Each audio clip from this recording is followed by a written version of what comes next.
Hello friends, welcome to my channel. Friends, आप लोग का मेरे यूट्यूब चैनल में बहुत बहुत स्वागत है। आप कहोगे मैम ये क्या हम लोग आज पढ़ने वाले हैं। तो हम लोग जो डिजीज चैप्टर चल रहा है उसी में भी सैला भोजन है, यानी फूड पॉइजनिंग भी एक डिजीज के समूह में आता है। हम लोग आज इसके बारे में देखेंगे। ये एक वीडियो होगा, इसके अलावा एक वीडियो और 10 या 12 मिनट का आएगा। फिर क्या होगा, आप लोग का ये डिजीज वाला चैप्टर कंप्लीट हो गया। फिर इसका हम लोग लघु उत्तरी प्रश्न और बहुविकल्पी प्रश्न हम लोग देख लेंगे। ठीक है, हम लोग फिर अपने क्लास को शुरू करते हैं। क्लास को शुरू करने से पहले मैं आप लोगों से एक बार हाल चाल पूछ लूं। मैं उम्मीद करती हूँ आप लोग स्वस्थ होंगे, मस्त होंगे, पढ़ाई लिखाई में व्यस्त होंगे और आप लोग अपने पढ़ाई लिखाई पे बहुत अच्छे से ध्यान दीजिए। जो लोग नए हों क्लास को क्या कर दे, सब्सक्राइब कर दें, क्लास को लाइक कर दें और क्या कर दें, क्लास को शेयर कर दें। ठीक है, लास्ट में आप लोग कमेंट करिएगा आप लोगों को किस पे वीडियो चाहिए। अब ये चैप्टर खत्म हो रहा है तो भोजन बनाने एवं उसका संरक्षण करने में त्रुटियों एवं असावधानियों के कारण भोजन में जीवाणुओं को पनपने का अवसर प्राप्त हो जाता है। ठीक, जीवाणु युक्त यह विषैला भोजन स्वास्थ्य के लिए हानिकारक होता है। यह कभी कभी प्राणघातक भी सिद्ध हो जाता है।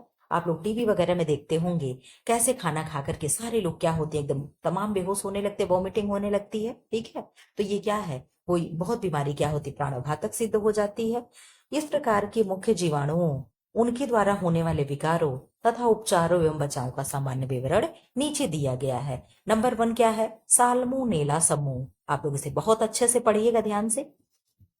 इस समूह के जीवाणु पशु पक्षियों के शरीर में पाए जाते हैं। कहाँ पाए जाएंगे साल्मोनेला समूह के बैक्टीरिया, तो आप कहोगे मैम पशु पक्षियों के शरीर में पाए जाते हैं। मनुष्य जब इनका मांस खाता है अथवा दूध पीता है, ठीक, तो जीवाणु उनके शरीर में प्रवेश कर जाते हैं। संक्रमण के 6 घंटों से 2 दिन तक के समय में जीवाणु आहार विषाक्तता के लक्षण प्रकट कर देते हैं। यानी एक्यूबेशन पीरियड इसका क्या हो गया, 6 घंटे से लेकर के 2 दिन तक होता है। जब तक लक्षण ना दिखे तब तक क्या होता है, ये चीजें मतलब लक्षण दिखे तो चीजें मानी जाएंगी। यानी 6 घंटे से लेकर के 2 दिन तक क्या होता है, इसके लक्षण प्रकट होने में लग जाते हैं। और साल्मोनेला समूह के बैक्टीरिया कहाँ पाए जाते हैं, एक बार फिर से आप लोग देख लो। पशु पक्षी के शरीर में, जो लोग मांस खाते हैं या दूध पीते हैं, फिर उनके माध्यम से हमारे शरीर में बैक्टीरिया क्या करता है, एंटर कर जाता है, यानी प्रवेश कर जाता है। ठीक है, भोजन की यह विषाक्तता प्रायः मांस, अंडे, क्रीम, कस्टर्ड आदि द्वारा उत्पन्न होती है। यानी मांस, मछली, अंडा जो भी होगा ये हम लोग को एनिमल से मिलेगा। दूध, दही, कस्टर्ड, मक्खन जो भी है ये भी हम लोग को एनिमल से मिलेगा। तो आप लोग पहले ही सुने हो कि साल्मोनेला समूह के बैक्टीरिया कहाँ रहते हैं, तो एनिमल्स में पाए जाते हैं। ठीक है, द्वारा उत्पन्न होती है। मक्खियां भी इन जीवाणुओं के संवहन के में महत्वपूर्ण भूमिका निभाती है या योगदान देती है। संवहन मतलब फैलाने में, एक जगह से उड़ करके दूसरे जगह गई, यहां से यहां गई, यहां से यहां गई, ये उड़ती है और अपने पैरों में बैक्टीरिया को क्या करती है, चिपकाए रहती है। ठीक है, महत्वपूर्ण योगदान देती है। इस रोग के लक्षण क्या है, मिचली होना, वमन होना, पेट में पीड़ा तथा दस्त होना। इनके कारण रोगी निर्जलीकरण यानी डिहाइड्रेशन का शिकार हो जाता है। ठीक है, जब भाई जाहिर सी बात है व्यक्ति को लूज मोशन हो रहा है, वॉमिटिंग हो रही है, तो शरीर से पानी निकल जाएगा। तभी तो पानी की कमी को पूरा करने के लिए ओआरएस बोल देते हैं पीने के लिए। ओआरएस क्या होता है मैम, ओरल रिहाइड्रेशन सॉल्ट होता है। ठीक है, ये हम लोग देते हैं निर्जलीकरण यानी डिहाइड्रेशन की कमी को पूरा करने के लिए। ठीक है, बचाव एवं उपाय क्या है, नंबर 1 है भोजन को मक्खियों से सुरक्षित रखना चाहिए। कभी भी हम लोगों को खाना निकालना है, अगर मान लीजिए इस तरीके से कढ़ाई है, ठीक है, कढ़ाई में क्या है, सब्जी ऐसे ढकी हुई है, ठीक, आप यहाँ से ढक्कन उठा लिए, ठीक, और उठा करके सब्जी निकाल लिए, फिर आप सावधानी पूर्वक क्या करेंगे, ढक्कन से ढक देंगे। ठीक है, और जो करछी हुई जिससे हम, या चम्मच हुआ बड़ा वाला, हम जिससे सब्जी निकाले, इस सब्जी के चम्मच को हमें ऐसे नहीं खुला छोड़ देना चाहिए। इस पे भी हमें एक प्लेट से क्या कर देना चाहिए, कवर कर देना चाहिए। ठीक है, आजकल तो मार्केट में आप लोग तमाम तरीके के देख रहे होंगे, इस तरीके से भी नेट आ गए हैं। ठीक है, इसके नीचे सब्जी खाने को ढक दो, ऐसे भी नेट आ गया है। यानी बहुत तरीके के नेट हैं, पूरे उसको उठा लो, ये सब नेट नेट है, और ले करके पूरा खाने के ऊपर क्या कर दो, कवर कर दो। आपके खाने में हवा भी लग रहा है और क्या है, खाने पे मक्खी मच्छर इत्यादि बैक्टीरिया फैलाने वाले जो भी चीजें हैं इनसे भी हम लोग क्या है दूर हो जा रहे हैं। थोड़ा सा पैसा लगा करके एक बार खरीद लो, कई समय तक चलते रहता है, बहुत कॉस्टली भी नहीं होता, 200-300 रुपए का भी मिलने वाली चीज है। महंगे से महंगे और सस्ते से सस्ते चीजें भी आजकल अवेलेबल है, तो ये लेकर के आप अपने खाना को सुरक्षित रख सकते हैं। तो मक्खियां क्या है, बहुत ही दुष्ट होती हैं, ये बीमारी फैलाने में बहुत अधिक योगदान देती हैं। नंबर सेकंड क्या है, भोजन बनाने व ग्रहण करने से पूर्व हाथों को साबुन से भली भांति धोना चाहिए। अच्छा, हमारा हाथ है, हम नॉर्मल बैठे हैं, सिर खुजलाया सिर खुजला लिए, ठीक है, नाक खुजलाया नाक खुजला लिए, कान खुजलाया कान खुजला लिए, फिर हम थोड़ी देर में भूल गए, ठीक है, कि मैंने कान खुजलाई थी, नाक खुजलाई थी, या कहाँ कहाँ हाथ लगाए थे, ठीक है। तो ये चीजें मैं भूल गई और मैं आई उसी हाथ से खाना खा ली, तो क्या हुआ, वो बैक्टीरिया मेरे मुंह में जाएंगे। इसलिए जब भी आप जो भी किए हो, आप भूल गए हो, याद रखे, उससे मतलब नहीं है। अगर आप खाना खाने जा रहे हो तो पहला काम आपका होना चाहिए कि बेसिंग पे जाओ और वहां पे हैंड वॉश लो, अपने हैंड को वॉश करो, फिर आकर के खाना खाओ, ठीक। ये अच्छी आदत होती है, यही अपने बच्चों को भी सिखानी चाहिए। थर्ड क्या है, भोजन को उच्च ताप पर पकाना चाहिए। यानी कहते हैं ना, जो बैक्टीरिया होते हैं तो हीट पे पका दो, ज्यादा टेम्परेचर पे, तो क्या होता है, नष्ट हो जाता है। तथा संरक्षित भोजन को खाने से पूर्व लगभग 72 डिग्री सेंटीग्रेड तक गर्म कर देना चाहिए। यानी अगर आप खाना बना करके रखे हो और खाना खाने जा रहे हो, तो बहुत लोग होते हैं कहते खाने को गर्म करोगे तो खराब हो जाएगा, लेकिन एक बार गर्म करने से खाना नहीं खराब होता है। जब आप उस खाने को बार बार गर्म कर रहे हो, बार बार गर्म कर रहे हो, तो खाना खराब होता है, ठीक है। जैसे मान लो सुबह की, रात में हमने पनीर बनाई, बच गई, सुबह मैंने रखा है, हमारे घर के जब आदमी खाने जाए, मेंबर खाने जाए, उस समय हमें गर्म करने चाहिए कि जो भी 2-3 लोग हो एक साथ बैठ करके उसे खत्म कर दे। ये नहीं कि आप खाओ तो गर्म किए, फिर वो खा रही है तो गर्म कर रही है, फिर वो खा रहे तो गर्म, तो इससे क्या है, भोजन खराब होता है, ठीक है। नंबर 4 क्या है, नंबर 4 है, रोग हो जाने पर तुरंत चिकित्सक की राय से औषधियां लेनी चाहिए। निर्जलीकरण होने पर रोगी को ग्लूकोज एवं सलाइन जल चढ़वा देना चाहिए, यानी जो बॉटल चढ़ता है। नंबर सेकंड क्या है, स्टेफाइलोकोकाई समूह। क्या, कौन सा समूह है, ये वीडियो लंबा होगा, आप लोग ध्यान मत दीजिएगा इस पे कि मैम 10 मिनट कहती बड़ा हो गया, क्योंकि मैं पूरा इसी में कंप्लीट करूंगी, ठीक है। क्या है, स्टेफाइलोकोकाई समूह।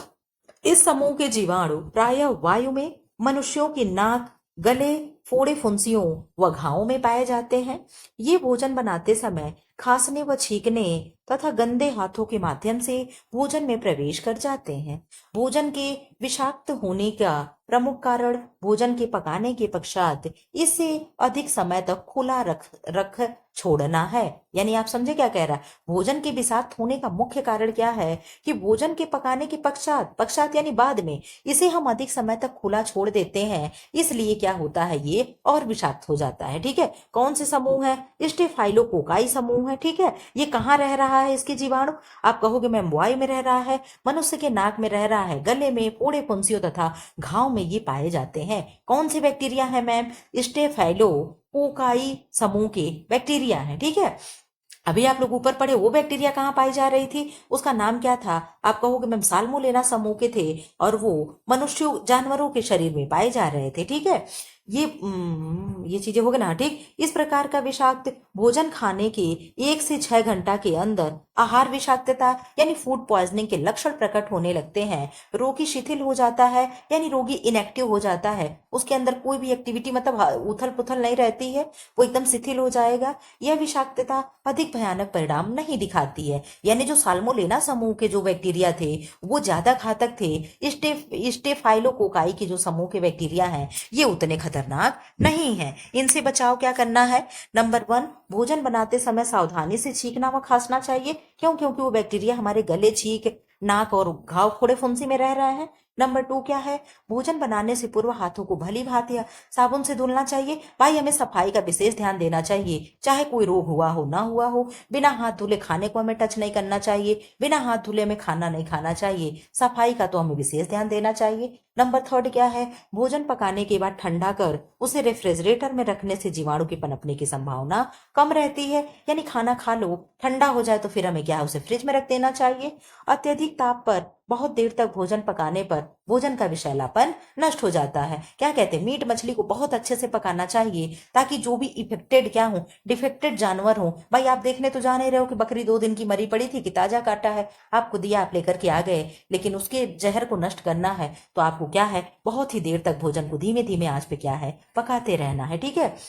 रोगी को उपवास रखना चाहिए तथा हल्का सुपाच्य भोजन देना चाहिए। 6 नंबर क्या है, अधिक विषाक्तता होने पर योग्य चिकित्सक से परामर्श लेना उचित होता है। यानी फूड पॉइजनिंग हो जाए तो डॉक्टर को एक बार जरूर परामर्श ले लेना चाहिए या दिखा लेना चाहिए। नंबर 3 क्या है, क्लॉस्ट्रीडियम समूह के बैक्टीरिया ये कहाँ होते हैं, क्लॉस्ट्रीडियम परफ्रीजेंस नामक इस समूह का जीवाणु प्राय डिब्बाबंद भोज्य पदार्थों में होता है। किसमें होगा, डिब्बाबंद भोज्य पदार्थों में, यानी कैनिंग वाले फूड में होगा। यह जीवाणु एक ऐसा टॉक्सिन अथवा विष उत्पन्न करता है जो मनुष्य के शरीर में प्रवेश कर पेट में पीड़ा व डायरिया के लक्षण उत्पन्न कर देते हैं। इस जीवाणु द्वारा उत्पन्न विषाक्तता के कारण मृत्यु की संभावना बहुत कम रहती है। यानी जो क्लॉस्ट्रीडियम बैक्टीरिया है, समूह के बैक्टीरिया हैं, इनकी विषाक्तता से डेथ कम होने की चांसेस होते हैं। एंटीटॉक्सिन तथा विषनाशक का प्रयोग करने से रोगी शीघ्र स्वस्थ हो जाता है। तो हम लोग कितने प्रकार के बैक्टीरिया देखे, समूह देखे, 3 प्रकार के, कौन कौन, साल्मोनेला, फिर क्या था, स्टेफाइलोकोकाई, फिर क्लॉस्ट्रीडियम समूह के। अब नंबर 4 क्या है, क्लॉस्ट्रीडियम बाटुलिनम। क्या है, क्लॉस्ट्रीडियम बाटुलिनम, यह क्या है, इस जीवाणु द्वारा भोजन की विषाक्तता को बॉटुलिज्म कहते हैं। क्या कहते हैं, बॉटुलिज्म कहते हैं। यह जीवाणु भयानक टॉक्सिन उत्पन्न करता है। इसकी भयानकता का अनुमान इस बात से ही लगाया जा सकता है कि 1 औंस टॉक्सिन करोड़ों लोगों की मृत्यु के लिए पर्याप्त है। समझे, क्या है, 1 औंस टॉक्सिन करोड़ों लोगों की मृत्यु के लिए पर्याप्त है। ये जीवाणु अपनी बीजाणु अवस्था में मछलियों, पक्षियों, गाय व घोड़ों जैसे पशुओं व मनुष्य के आंतों में पाए जाते हैं। ये कहाँ पाए जाते हैं, आप लोग ये देख लो। ठीक है, मनुष्य के आंत में कौन से बैक्टीरिया पाए जाएंगे, तो आप कहोगे मैम क्लॉस्ट्रीडियम बाटुलिनम पाए जाएंगे। ठीक है, समूह के बैक्टीरिया पाए जाएंगे। जीवाणुओं के ये बीजाणु खाद्य तथा मलमूत्र जैसी गंदगियों के माध्यम से भी भूमि में पहुंचकर कृषि द्वारा प्राप्त खाद्य पदार्थ में चिपक जाते हैं। यानी हमारे सब्जी तोड़ करके आ रही हैं, फल तोड़ करके आ रहे हैं, जमीन के माध्यम से वहां भी वो चिपक जाते हैं। ऑक्सीजन विहीन परिस्थितियों में तथा असावधानियों से तैयार किए गए डिब्बाबंद खाद्य पदार्थों में ये जीवाणु अंकुरित हो असंख्य जीवाणुओं को जन्म देते हैं। ठीक है, यानी क्या है, असंख्य जीवाणुओं को जन्म देते हैं। सेम हो गया, मक्का हो गया, मटर व चना इत्यादि इस प्रकार के डिब्बाबंद खाद्य पदार्थों के उदाहरण हैं। इस अवस्था में जीवाणु टॉक्सिन उत्पन्न करते हैं जिसके मनुष्य पर होने वाले प्रभाव क्या हैं, निम्नलिखित हैं। क्या क्या प्रभाव होगा ह्यूमन पे। नंबर 1 क्या है, विषाक्त भोजन खाने के बाद केवल कुछ ही घंटों में रोगी लकवे का अनुभव करने लगता है। यानी ये क्या है, बहुत ही खतरनाक माना जाता है। ठीक है, लकवा यानी पैरालिसिस हो गया। सेकंड ऑप्शन क्या है, आंखों में धुंधलापन, भोजन चबाने व निगलने में तथा सांस लेने में कठिनाई विषाक्त भोजन के अन्य प्रभाव हैं। नंबर 3 क्या है, बोलने में अस्पष्टता, यानी आपकी आवाज नहीं क्लियर होगी तथा भुजाएं लकवे की स्थिति में आ जाती हैं, यानी आपके हाथ पैर सही से वर्क नहीं करेंगे। नंबर 4 क्या है, हृदय तथा फेफड़ों की टॉक्सिन का प्रभाव पहुंचने पर रोगी की मृत्यु निश्चित है। ठीक है, क्या है, रोगी की मृत्यु निश्चित है। इधर आ जाओ आप लोग। बचाव क्या है, ये यहीं से देखेंगे, फिर टिटनेस से नेक्स्ट वीडियो में लाएंगे। बचाव एवं उपचार क्या है, एंटीबायोटिक औषधियों के उपयोग, क्या है, एंटीबायोटिक औषधियों का उपयोग का विषाक्तता में लाभ नहीं होता, कोई लाभ नहीं है। रोगी को तुरंत अस्पताल ले जाना चाहिए। एंटीटॉक्सिन अथवा विषनाशक की पर्याप्त मात्रा में रोग पर नियंत्रण संभव है। यह उपचार भी समय उपलब्ध होने पर ही लाभकारी है, नहीं तो निश्चित, अन्यथा मृत्यु निश्चित है। ठीक है, यानी समय से लेकर के आप पहुंच जाओगे तो ठीक है, नहीं तो डेथ निश्चित है। 4 क्या है, यह विषाक्तता इतनी भयानक है कि ठीक उपचार न मिलने पर पीड़ित व्यक्ति 6 से 7 महीने में ही पूर्ण स्वस्थ हो जाता है। ठीक है, हो पाता है। अप्राकृतिक लगने वाले दुर्गंध युक्त भोजन को जलाकर नष्ट कर देना चाहिए, क्योंकि विषाक्त भोजन पशु पक्षियों की भी विषाक्तता उत्पन्न कर सकता है। यानी क्या है, अगर फूड पॉइजनिंग हो गई हो तो उसे जमीन में हमें दबा देना चाहिए, गड्ढा खोद करके, क्यों, ताकि पशु पक्षी भी ना खाएं, वे उनकी भी ना डेथ हो। ठीक है, डिब्बों में भोजन बंद करते समय भाप के वायुदाब ताप से डिब्बों व भोजन को निसंक्रमित करना चाहिए। डिब्बा बंद भोजन को खाने से पूर्व ताप पर लगभग 10 मिनट तक पकाना जाना चाहिए। ठीक है, कितने ताप पर, तीव्र ताप पर। ठीक, इधर आ जाओ। बचाव के सामान्य उपाय क्या है, जल्दी से कंप्लीट कर ले हम लोग वीडियो। आप कहोगे बचाव के सामान्य उपाय, आहार विषाक्तता अनेक प्रकार की हो सकती है तथा उसके गंभीर परिणाम भी देखे जा सकते हैं। इससे बचाव के लिए सामान्य रूप से निम्नलिखित उपाय किए जाने चाहिए। नंबर 1 क्या है, जहां तक संभव हो हमें ताजा भोजन खाना चाहिए। कभी भी हमें लालच नहीं करना चाहिए कि अरे मेरा खाना नुकसान हो रहा है, खा लें। आपका खाना तो नुकसान हो जाएगा, लेकिन आपके जो हेल्थ के साथ नुकसान होगा उसकी भरपाई आप कर पाएंगे। तो कभी भी लालच नहीं करनी चाहिए। सेकंड क्या है, भोजन को प्रेशर कुकर में पकाना चाहिए ताकि उसकी गुणवत्ता ना नष्ट हो। नंबर 3 क्या है, समस्त खाद्य सामग्रियों को मक्खियों से बचा करके रखना चाहिए। नंबर 4 क्या है, भोजन को सदैव ठंडा करके ही फ्रिज में रखना चाहिए ताकि पुनः प्रयोग करने पर उसे उच्च ताप पर गर्म कर लेना चाहिए। नंबर 5 क्या है, खाद्य पदार्थों को डिब्बा बंद करते समय डिब्बों व खाद्य पदार्थ को भाप द्वारा निसंक्रमित कर लेना चाहिए। नंबर 6 क्या है, अप्राकृतिक लगने वाले दुर्गंध युक्त भोजन का प्रयोग कदापि नहीं करना चाहिए। अगर जरा सा भी भोजन का कलर चेंज हो गया हो, टेक्सचर बदल गया हो, स्मेल थोड़ी सी बदल गई हो, तो आपको बिल्कुल भी टेस्ट बदल गया हो तो बिल्कुल भी उसे लालच नहीं करनी चाहिए, उसे तुरंत हटा देना चाहिए। 7 नंबर क्या है, आहार विषाक्तता के प्रारंभिक लक्षण दिखाई देते ही योग्य चिकित्सक से हमें परामर्श करने चाहिए। यानी जैसे ही आपको लगे कि कुछ यहाँ पे गड़बड़ है, तुरंत डॉक्टर को दिखाना चाहिए। फिलहाल ऐसे वीडियो पाने के लिए चैनल को लाइक करें, शेयर करें एंड सब्सक्राइब करें। Thanks for watching.